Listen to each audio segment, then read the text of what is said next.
Beneath the ocean's glittering surface, calm beauty often hides sudden chaos. In seconds, leisure can turn into terror when powerful predators strike with speed and precision. From yachts splintered by orcas off Portugal to a celebrity's brush with a great white in South Africa, these encounters reveal both survival and tragedy.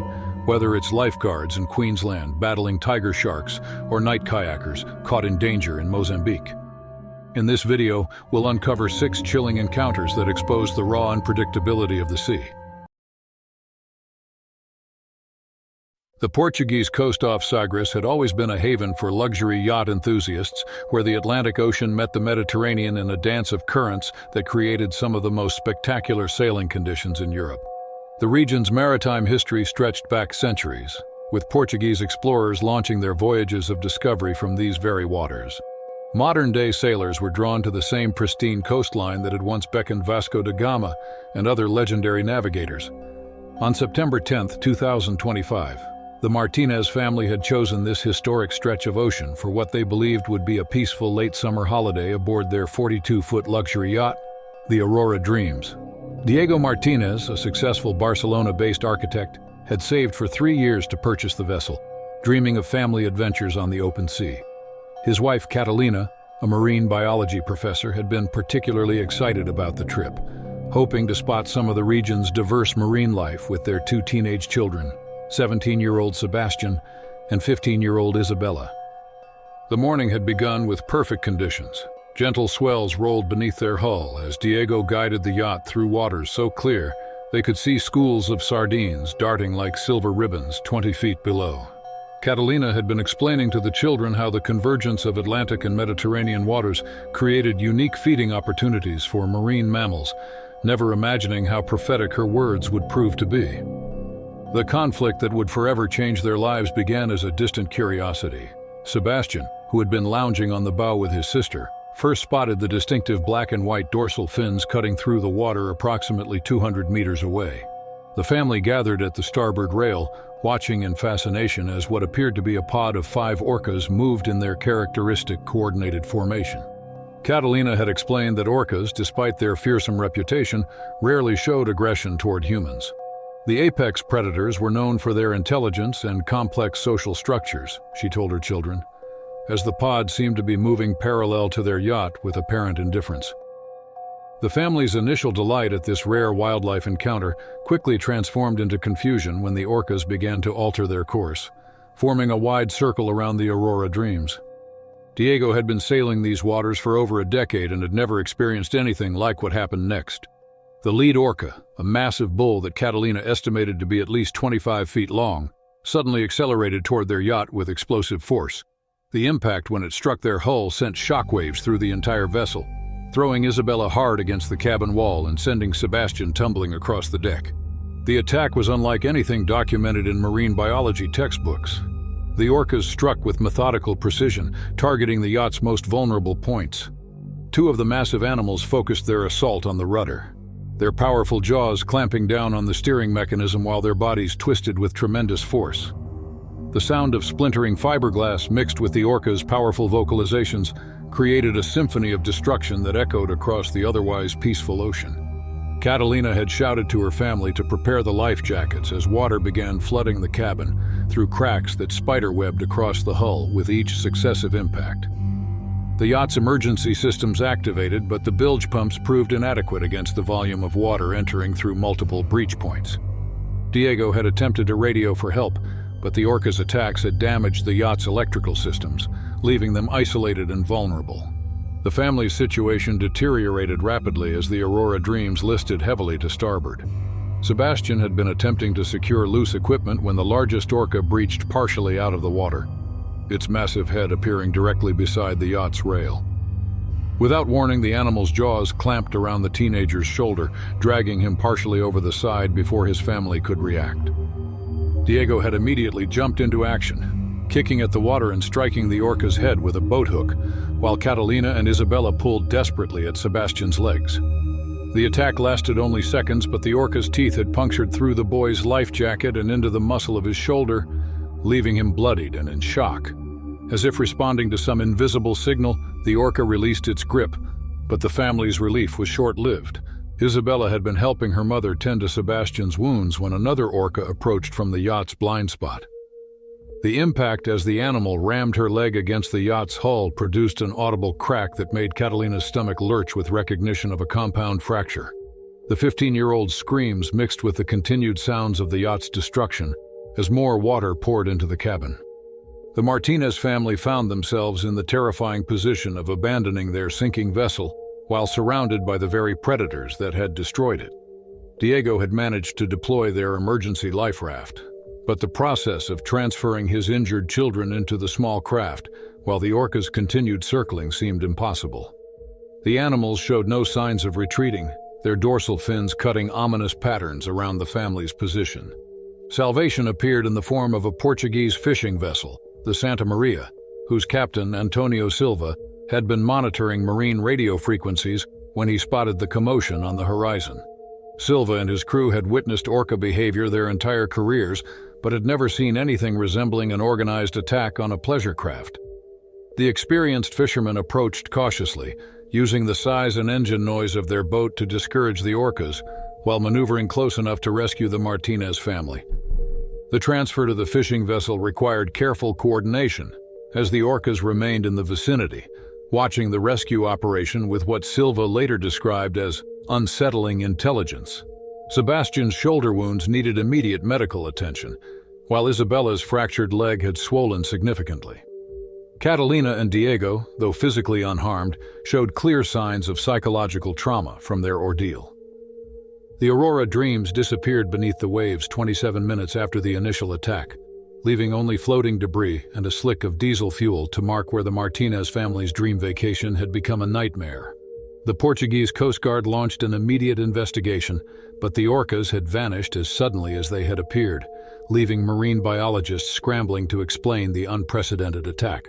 The Martinez family's experience became a landmark case study in marine mammal behavior, challenging long-held assumptions about orca interactions with humans. Sebastian's shoulder healed completely, though he bore permanent scars from the encounter. Isabella's leg required multiple surgeries but eventually regained full function. The family never returned to recreational sailing, but their survival story provided crucial data for researchers studying the changing behavior patterns of apex marine predators in European waters. The remote beaches of Queensland's Gold Coast had earned their reputation as some of Australia's most dangerous waters, where the warm currents of the Coral Sea created perfect hunting grounds for apex predators. This particular stretch of coastline, located 60 kilometers south of Brisbane, had witnessed more shark encounters than any other region in Australia over the past decade.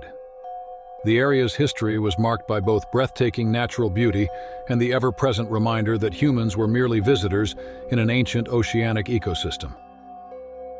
Local authorities had established rigorous lifeguard protocols for this section of beach, knowing that the convergence of river mouths and deep ocean channels created ideal conditions for large predatory sharks.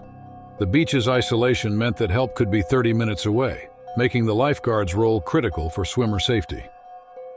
During peak shark season, from February through April, experienced guards like Ethan Morgan took no chances with ocean safety.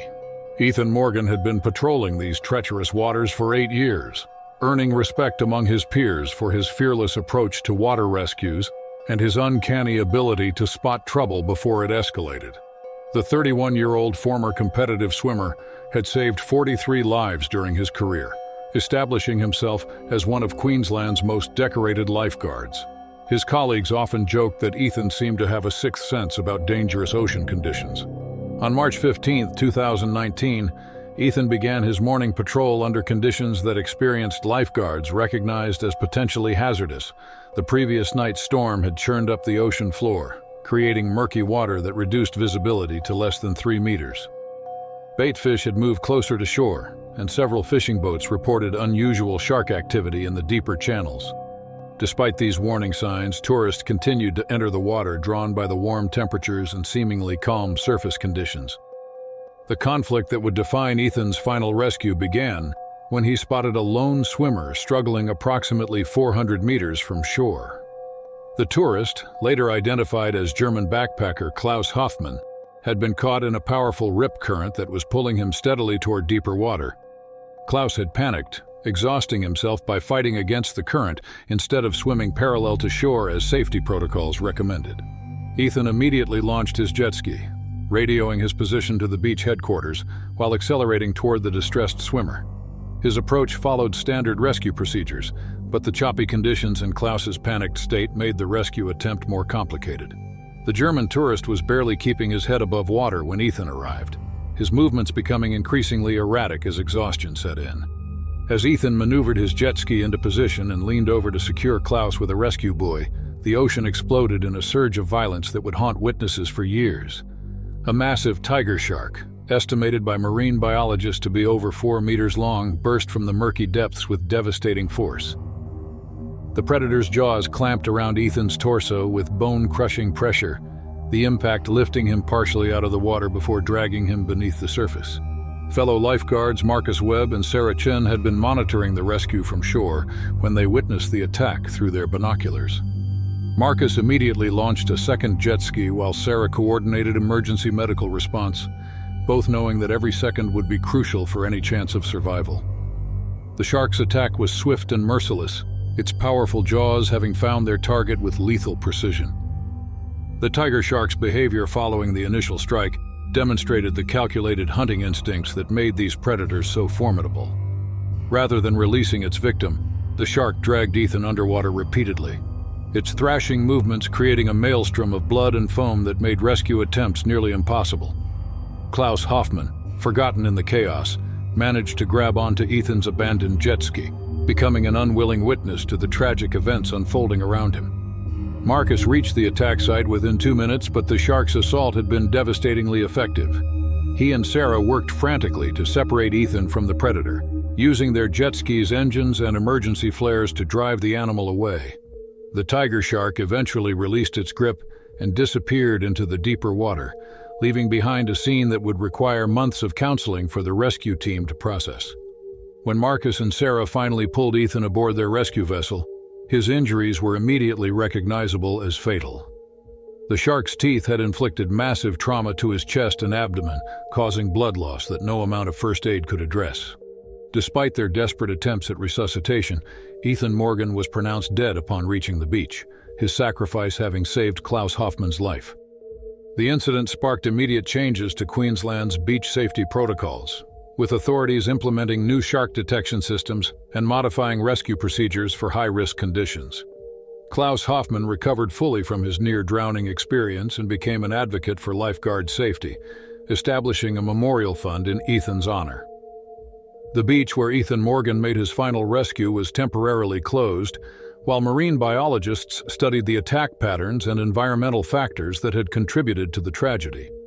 His colleagues remembered him as a hero who had embodied the lifeguard motto of placing others' safety above personal risk, even in the face of nature's most formidable predators. The waters surrounding the Exuma Cays in the Bahamas had long been recognized as prime fishing territory, where the continental shelf drops dramatically into the deep Atlantic Ocean.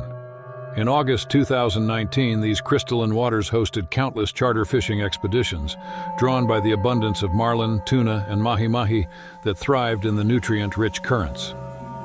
The area's maritime history included numerous encounters with pelagic sharks, particularly the oceanic whitetip, a species known for its bold curiosity and opportunistic feeding behavior in open water environments.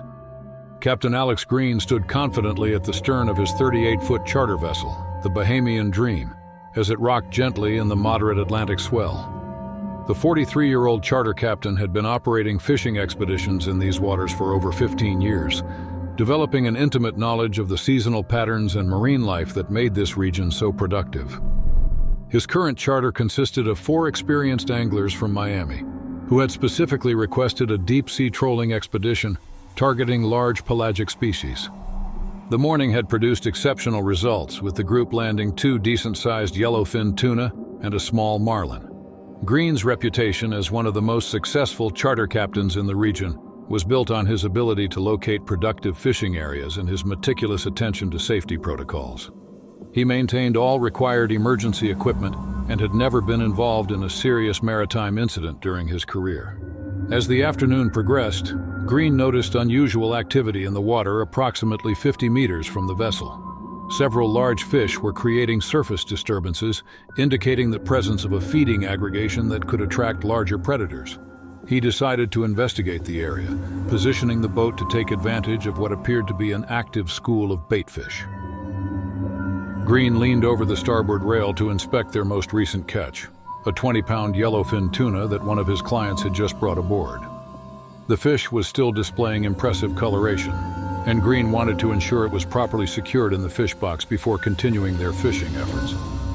The boat's gentle rocking motion in the 3-foot swells created a rhythmic movement that had become second nature to him over years of charter operations. Without warning, a rogue wave generated by intersecting swells struck the vessel's port side with unexpected force. The impact caught Green off balance as he leaned over the rail, and he tumbled headfirst into the warm turquoise water. The sudden immersion was shocking despite the water temperature, and Green immediately began treading water while calling out to his clients aboard the vessel. Within seconds of hitting the water, Green noticed a large shadow circling beneath him in the crystal-clear depths. An oceanic white-tipped shark, measuring approximately 10 feet in length, had appeared with the characteristic boldness of its species. The predator's distinctive white-tipped fins were clearly visible as it began a tightening circular pattern around the floating captain. The shark struck with swift precision, clamping its powerful jaws around Green's right forearm and upper arm. The initial bite generated immediate, excruciating pain that radiated through his shoulder and chest.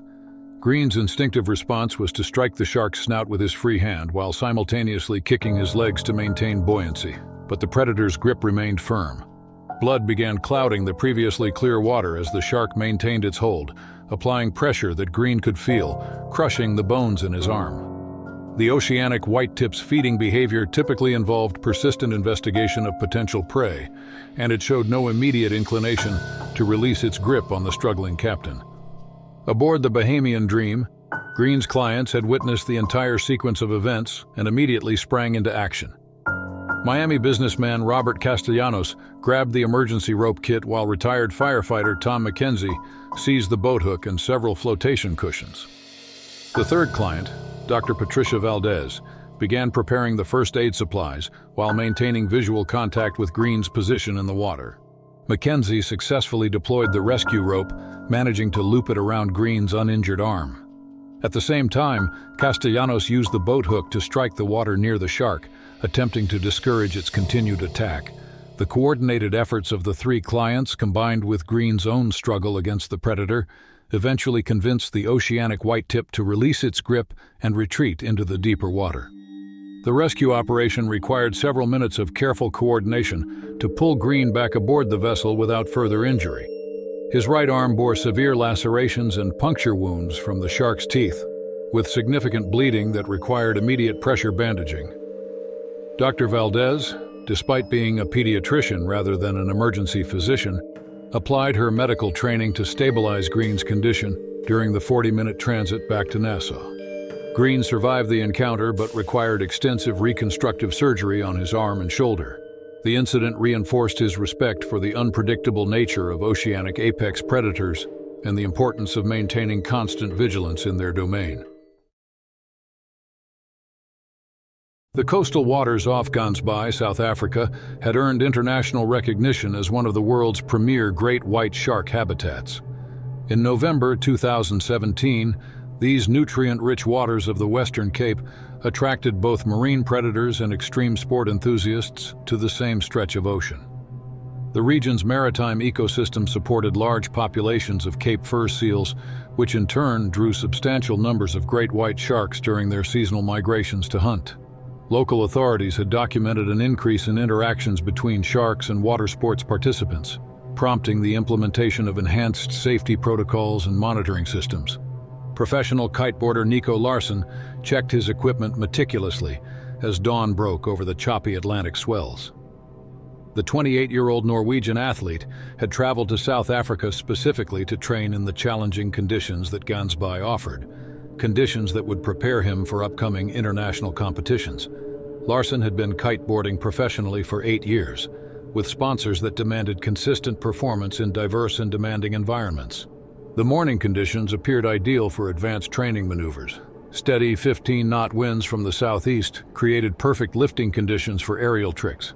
At the same time, the moderate 3-foot swells provided the dynamic surface tension that experienced kiteboarders sought for technical progression. Larsen had launched from Kleinby Harbor before sunrise, timing his session to take advantage of the offshore wind patterns that typically provided the cleanest conditions. Larsen's training regimen focused on perfecting a series of complex aerial rotations that required precise timing and exceptional board control. He had been working on these maneuvers for several months, and the South African conditions offered an ideal testing environment.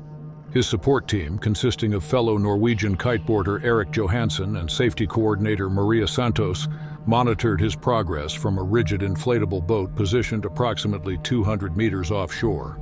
After completing several successful practice runs, Larsen positioned himself for an attempted triple rotation sequence that would involve launching 15 feet above the water surface and performing 3 complete rotations before landing. The maneuver required perfect coordination between kite control and body positioning, with minimal margin for error at the speeds and heights involved. As Larsen generated speed for his launch, cutting aggressively across the wind direction, he noticed unusual activity in the water nearby. Several Cape fur seals were porpoising through the swells, displaying the erratic behavior that often indicated predator presence. However, the concentration required for his aerial attempt prevented him from fully processing this warning sign from the marine environment. Larsen executed his launch perfectly, rising rapidly above the ocean surface with his kite powered at maximum efficiency. During the first rotation of his planned sequence, he spotted a massive dark shape moving beneath the surface directly below his intended landing zone. The great white shark, estimated later to exceed 16 feet in length, was tracking toward the surface with the characteristic burst swimming motion that preceded an attack. The shark breached the surface just as Larsen completed his aerial maneuver and began his descent. The predator's massive jaws clamped onto both the kiteboard and Larsen's right leg simultaneously, the impact generating tremendous force that immediately dragged both kiteboarder and equipment beneath the churning surface. Larsen's emergency release mechanism activated automatically, disconnecting him from his kite, but he remained trapped by the shark's grip on his leg and board. Underwater, Larsen experienced the terrifying sensation of being shaken violently by an apex predator. The shark's teeth, designed for gripping large prey, penetrated through his wetsuit and into the muscle tissue of his calf and thigh. Pain shot through his entire body as he fought to reach the surface and free himself from the predator's hold. Johansen and Santos, witnessing the attack from their support vessel, immediately initiated their emergency response protocol. Johansen deployed the rescue jet ski while Santos activated the emergency radio beacon and began coordinating with shore-based medical services. Both had rehearsed shark attack scenarios extensively, understanding that rapid response could determine the outcome. The great white shark maintained its grip for approximately 30 seconds before releasing both the damaged kiteboard and Larsen's leg. The predator's behavior suggested investigative rather than predatory intent, as great whites often sample unfamiliar objects in their territory. Larsen surfaced, gasping and bleeding, his legs severely lacerated but still functional enough to allow swimming. Johansen reached Larsen's position within 2 minutes of the initial attack, finding him conscious but in shock from blood loss and trauma. The rescue required careful handling to avoid attracting further shark attention while extracting Larsen from the water. Santos coordinated the evacuation to a hospital in Hermanus, where emergency surgeons treated multiple deep lacerations and puncture wounds to Larsen's right leg. The attack left Larsen with permanent scars and a renewed respect for the apex predators that inhabited his training waters. He eventually returned to competitive kiteboarding, implementing enhanced safety protocols and avoiding areas with known great white shark activity. The incident became a case study in extreme sports safety management, highlighting the inherent risks of practicing high-performance water sports in predator-rich environments. Local authorities used the attack data to refine their shark monitoring systems and update safety recommendations for water sports enthusiasts visiting the Gansby region. The Bazaruto archipelago, located off the coast of Mozambique, has long been celebrated for its pristine marine environment and spectacular bioluminescent displays. In September 2016, these protected waters attracted increasing numbers of eco-tourists seeking unique nighttime experiences with the region's phosphorescent plankton blooms. The area's complex ecosystem of mangrove channels, coral reefs, and tidal flats provided ideal habitat for numerous marine species, including bull sharks, which utilized the shallow coastal waters as nursery areas and hunting grounds.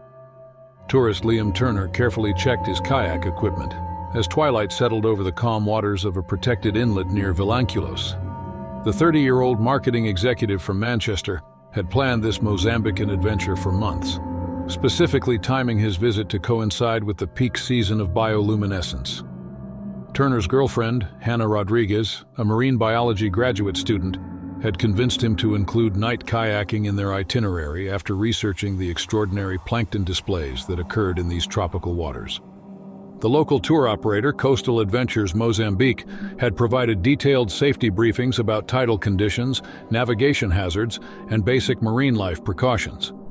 The company had been operating night kayaking expeditions for over 5 years without any serious incidents, despite maintaining strict protocols regarding group sizes, communication equipment, and emergency procedures.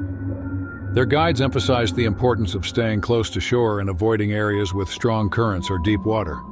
Turner and Rodriguez launched their tandem kayak just after sunset, when the first traces of bioluminescence began appearing in their paddle strokes. The phosphorescent trail created by their movement through the water produced an ethereal glow, transforming each stroke into a cascade of blue-green light. The couple paddled slowly through the shallow inlet, marveling at the natural light show that surrounded their vessel. The night air was warm and humid, with virtually no wind to disturb the mirror-like surface of the protected waterway. Rodriguez, positioned in the front seat, used her background in marine biology to explain the bioluminescent phenomenon to Turner, describing how microscopic dinoflagellates produce light when disturbed by mechanical agitation. Their conversation was punctuated by excited whispers as fish movements below created trails of glowing particles. After approximately 40 minutes of leisurely paddling, Turner and Rodriguez had ventured roughly 800 meters from their launch point, still within the protected inlet but approaching slightly deeper water near the channel mouth. The bioluminescence had intensified as the evening progressed, creating spectacular displays with every movement of their paddles and the occasional passage of fish beneath their kayak. Turner was adjusting his position to photograph the phosphorescent wake when their kayak drifted over a submerged sandbar that marked the transition from shallow flats to the deeper channel. The water depth increased from 3 feet to approximately 8 feet within a span of several meters, creating an invisible boundary between the relatively safe shallows and the more dangerous deeper water, which served as a corridor for larger marine predators. A bull shark measuring nearly 9 feet in length had been patrolling the channel edge as part of its regular nighttime hunting pattern. Bull sharks are known for their ability to tolerate brackish water and their tendency to hunt in shallow coastal areas, making them one of the most dangerous species for near-shore water activities. The shark's acute sensory systems detected the vibrations and electrical fields generated by the kayakers' movements from a considerable distance. The attack occurred with devastating suddenness. The bull shark surged upward from the deeper water, its powerful tail driving it toward the surface with explosive speed. The predator's blunt snout struck the kayak's hull with tremendous force, immediately capsizing the lightweight vessel and throwing both occupants into the phosphorescent water. Turner surfaced first, disoriented and struggling to locate Rodriguez in the churning, glowing water. Before he could fully assess the situation, the bull shark's jaws clamped around his left leg with bone-crushing pressure. The shark's teeth, designed for cutting through tough prey, penetrated deeply into Turner's thigh and calf muscles, severing blood vessels and causing immediate severe bleeding. The predator began its characteristic thrashing behavior, designed to incapacitate prey through violent shaking. Turner was dragged beneath the surface repeatedly, each submersion lasting several terrifying seconds during which he fought desperately to break free from the shark's grip. The bioluminescent plankton created a surreal underwater light show around the attack, illuminating the predator's movements in eerie blue-green flashes. Rodriguez, treading water approximately 10 meters away, watched in horror as Turner disappeared beneath the glowing surface repeatedly. She began swimming toward the overturned kayak while screaming for help, though they were too far from shore for their voices to carry to other tourists or guides. The isolation of their location, which had seemed romantic earlier in the evening, now represented a potentially fatal disadvantage. The bull shark maintained its attack for nearly 2 minutes before finally releasing Turner and disappearing into the deeper water of the channel. Turner surfaced barely conscious, severely injured, and unable to swim effectively due to massive blood loss from his lacerated leg. The phosphorescent water around him had taken on a darker hue as his blood mixed with the seawater. Rodriguez reached Turner's position and attempted to support him while swimming toward the overturned kayak, but his injuries were too severe for effective rescue in open water. Turner's consciousness faded rapidly as shock and blood loss overwhelmed his system. Despite Rodriguez's desperate efforts to keep him afloat and responsive, Turner succumbed to his injuries approximately 20 minutes after the initial attack. Rodriguez remained with Turner's body for nearly 3 hours before rescue teams, alerted by their failure to return at the scheduled time, located them using searchlights and GPS coordinates. The incident highlighted the significant risks associated with night kayaking in predator-rich waters, leading to the implementation of enhanced safety protocols for ecotourism operators throughout the region. The waters surrounding Dyer Island near Gansbaai, South Africa, had maintained their reputation as the great white shark capital of the world throughout the early 2020s. By July 2025, this region continued to attract both marine researchers and thrill-seeking tourists, despite ongoing conservation concerns about the impact of shark tourism on predator behavior. The area's unique geography, featuring a narrow channel between Dyer Island and Geyser Rock, created ideal hunting conditions for great white sharks targeting the massive Cape Fur seal colony that inhabited the rocky outcrops. Russian reality television personality and social media influencer Amina Akilova adjusted her underwater housing as she prepared for what she hoped would become her most viral Instagram content to date. The 26-year-old celebrity had gained international fame through her participation in multiple reality dating shows and had leveraged that exposure into a lucrative social media career, boasting over 4 million followers across various platforms. Her South African vacation represented both a personal adventure and a calculated business opportunity to create unique content for her audience, which was eager for engagement. Akilova's social media strategy relied heavily on spectacular visual content shot in exotic locations, often involving elements of danger or extreme environments that would generate maximum viewer engagement. Her previous posts from locations such as the Maldives, Bora Bora, and the Greek islands had established her reputation for producing high-quality underwater photography that showcased both natural beauty and her own carefully cultivated image.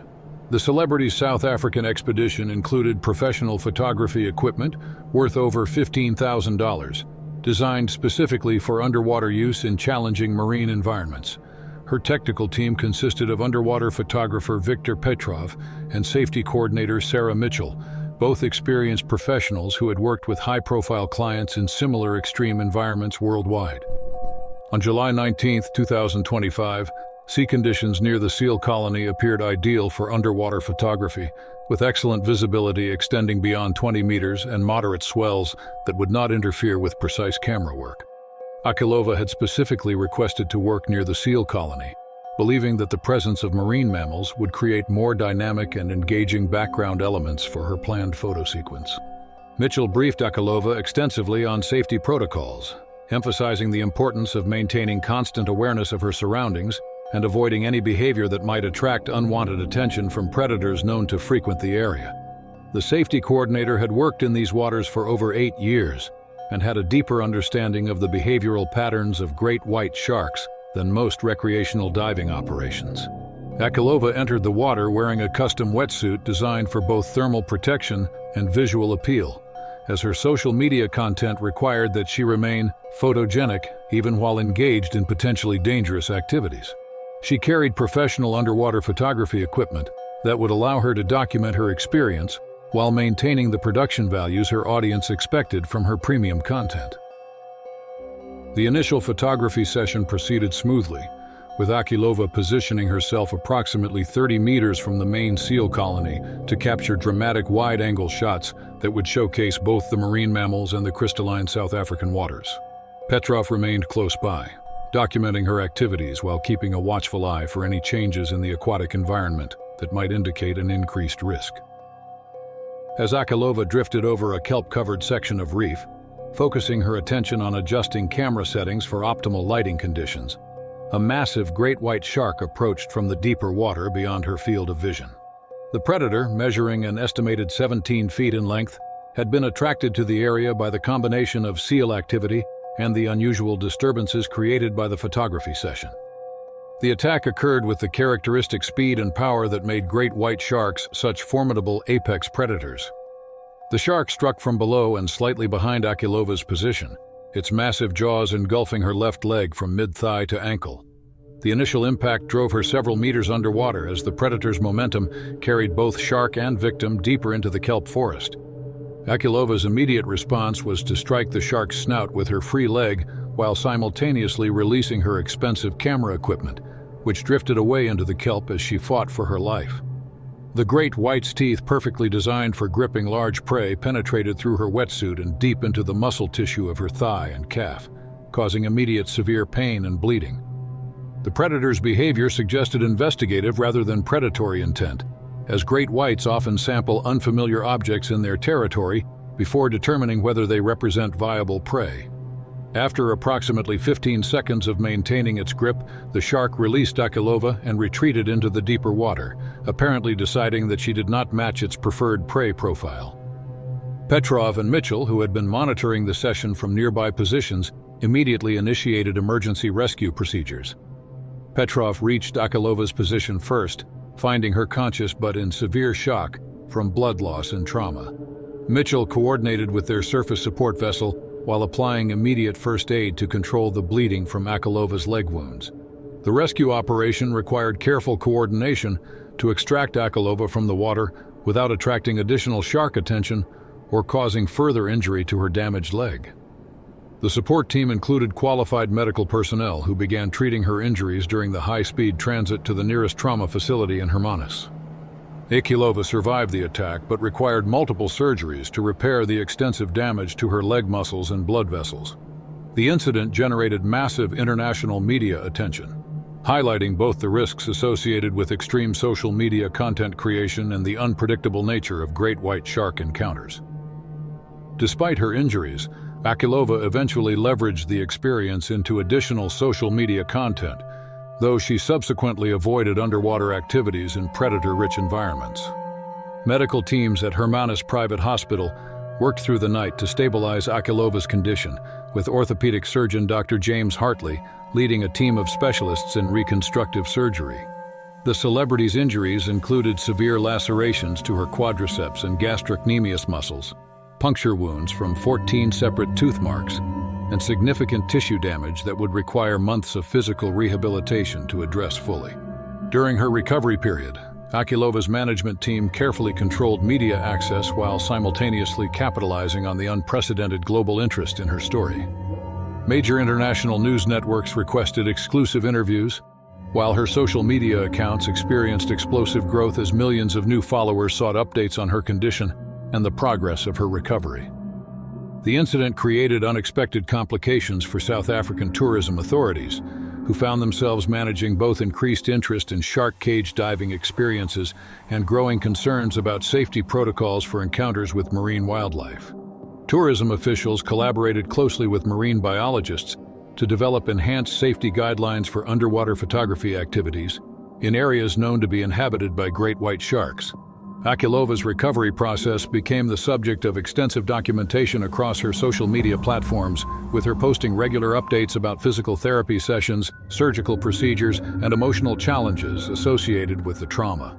Her follower count increased by over 2 million within the first month following the attack, generating substantial advertising revenue that helped offset her medical expenses and lost income during recovery. The Russian celebrity's experience highlighted the complex relationship between extreme content creation and personal safety in the digital age.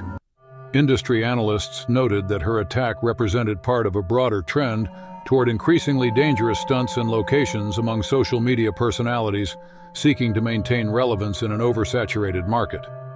6 months after the attack, Akilova resumed creating content, although she notably avoided any water-based activities and focused instead on land-based adventure photography.